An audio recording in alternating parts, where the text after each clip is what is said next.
तो नमस्ते प्रणाम, हम भाई बबलू, आप देख रहे हैं बबलू भोजपुरी यूट्यूब पर। देख कर बताते चाहते हैं कि खेसारी लाल यादव का एक कलम चला चा बागनी गाना का इवेंट था और उस पर इनाम भी रखा गया था ईयरबड और घड़ी या स्मार्ट वॉच पर कि जिसको ज़्यादा रील्स बनाएगा उसको ज़्यादा मिलेगा। मतलब सुबह में जो रील्स बनाएगा आसान जी कुनी इवेंट के बेरी उनको इनाम मिलेगा, लेकिन ये भाई इनाम नहीं मिला। भाई सब्जी के खेसारी लाल यादव को कोई कहना इतना है कि खेसारी लाल यादव को कहे कि इनाम मिला खेसारी लाल यादव के हाथ से इनाम दिया जाएगा, लेकिन खेसारी लाल यादव के फैन जो है हमको कमेंट करें कि भैया बताइए कुछ जरा इनाम काहे नहीं मिल रहा है, बताइए।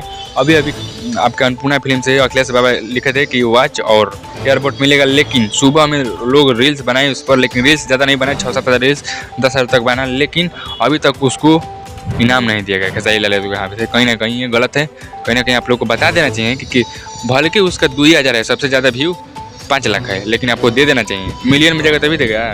इन लोगों को कैसे लगा कि खेसारी लाल यादव को आ देंगे तो इनाम मिलेगा, खेसारी लाल यादव के हाथ है तो जो है रील्स ज़्यादा तेज़ी से ग्रो कर लेगा। कहीं ना कहीं गलत है अखिलेश कश्यप, आप इवेंट किए ये सही बात है, लेकिन आपको ये बात नहीं करना चाहिए कि जितने लोग रील्स बने उनको मतलब जो रहेगा एक बंदू को उसको मिलेगा। कहीं ना कहीं गलत बातें हैं। चलिए आपको मिलते हैं अगले फिल्म कुछ अपडेट लेकर। मेरे चैनल पर लाइक सब्सक्राइब करना।